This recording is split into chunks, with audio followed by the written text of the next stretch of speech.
Como o Estado mata o sonho da casa própria.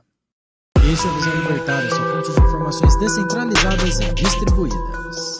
Muitos brasileiros têm o sonho da casa própria. Afinal, quem não gostaria de dormir sabendo que aquela casa é sua e ninguém pode te expulsar dali? Quer dizer, ninguém, exceto o Estado. Mas isso não impede ninguém de ter esse sonho. Porém, uma simples pesquisa nos preços das residências, principalmente em grandes cidades, já faz as pessoas se questionarem se esse sonho realmente vale a pena. Em São Paulo, por exemplo, é comum encontrar apartamentos relativamente pequenos por milhões de reais, enquanto que casas com a mesma metragem no interior valem frações desse preço. Parte disso é natural. Viver em uma cidade traz muitas vantagens de comodidade, serviços e de oportunidades de emprego.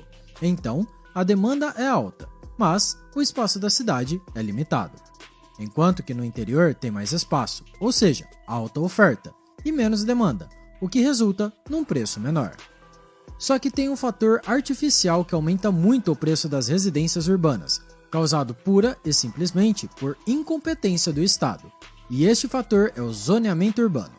Se você já jogou SimCity ou algum jogo do gênero, você já deve ter brincado de zonear uma cidade. Você escolhe uma área residencial, uma área comercial, uma área industrial e assim por diante. Na área residencial é proibido construir uma indústria. Já na área industrial é proibido construir uma casa. Bem intuitivo, não é? No jogo você pode brincar à vontade, e o pior que pode acontecer é você ter que dar um restart. Mas na vida real, as ações têm consequências. E essas consequências sempre sobram para a população pagar. Vamos ver algumas decisões de zoneamento urbano e refletir como ela ajuda toda a população. Primeiro, é muito comum em vários países um lote mínimo para construir uma casa. No Brasil, o valor mínimo do lote é de 125 metros quadrados, ou seja, você não pode dividir um lote em partes que tenham menos de 125 metros quadrados, salvo quando o município autorizar. Nos Estados Unidos também existem leis desse tipo, sendo que muitos estados adotam as medidas do Código de Residência Internacional, conhecido por IRC. Esse código estabelece o lote mínimo de 30 metros quadrados para construções e a casa em si deve ter no mínimo 11 metros quadrados. É pouco? Sim, é uma área pequena, mas isso não significa que é certo. Além disso, alguns lugares estabelecem um limite muito maior que esse, que são bem mais absurdos. O problema com esse tipo de limite é óbvio. Você proíbe casas pequenas. É um problema muito parecido com o do salário mínimo, em que o governo proíbe as pessoas de trabalharem por um determinado valor. E isso impede pessoas menos capacitadas de sequer entrarem no mercado de trabalho e ganharem experiência, aumentando o desemprego e agravando a pobreza. Uma casa de 10 metros quadrados, por exemplo, é pequena, mas é plenamente habitável, e para alguns poderia ser a única opção de casa para habitar. Lembre-se, o preço de uma casa está sempre relacionado ao seu tamanho e à relação entre oferta e demanda por residências. Mas, obviamente, quanto menor, mais barata. O que o governo faz é basicamente impedir por lei o mercado de casas que seriam super acessíveis aos mais pobres. Pois é, depois, esse mesmo governo ainda proíbe o uso de cobertor pelos moradores de rua para embelezar a cidade. Mas é claro que não é só isso que o Estado atrapalha.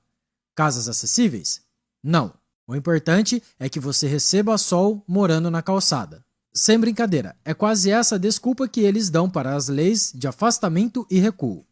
Se você já andou por São Paulo e já viu qualquer filme estrangeiro, deve ter percebido que a nossa grande metrópole tem uma arquitetura muito diferente de outras metrópoles, como a mais populosa cidade japonesa, Tóquio.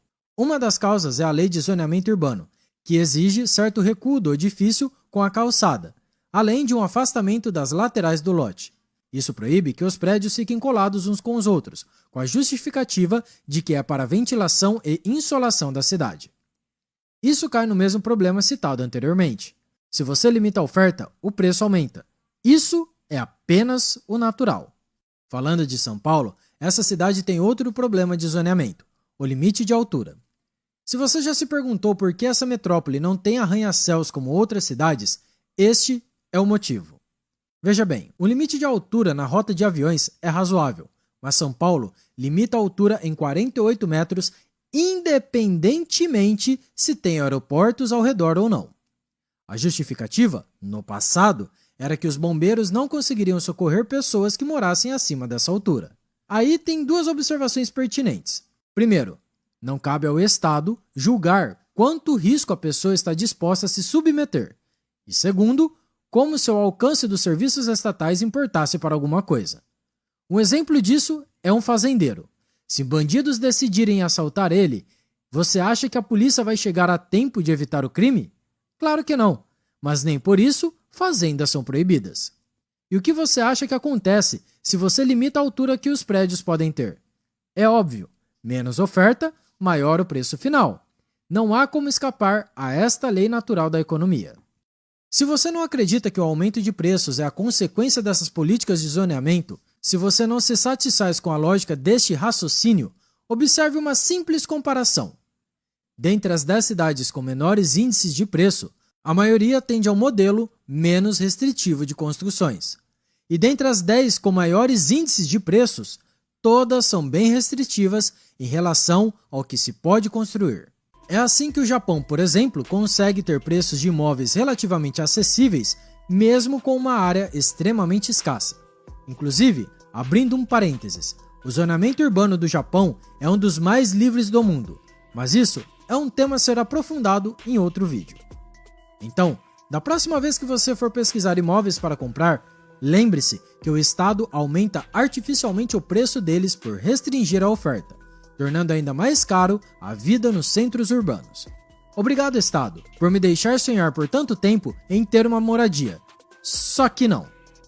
Obrigado pela sua audiência. Esse artigo foi sugerido e escrito por Space, revisado por O Historiador e narrado por Coreia com K. Se você gostou desse vídeo, clique no ícone de curtir abaixo e compartilhe em sua rede social. Se deseja ser notificado de outros vídeos, inscreva-se no canal e depois clique no ícone da campainha. Até a próxima!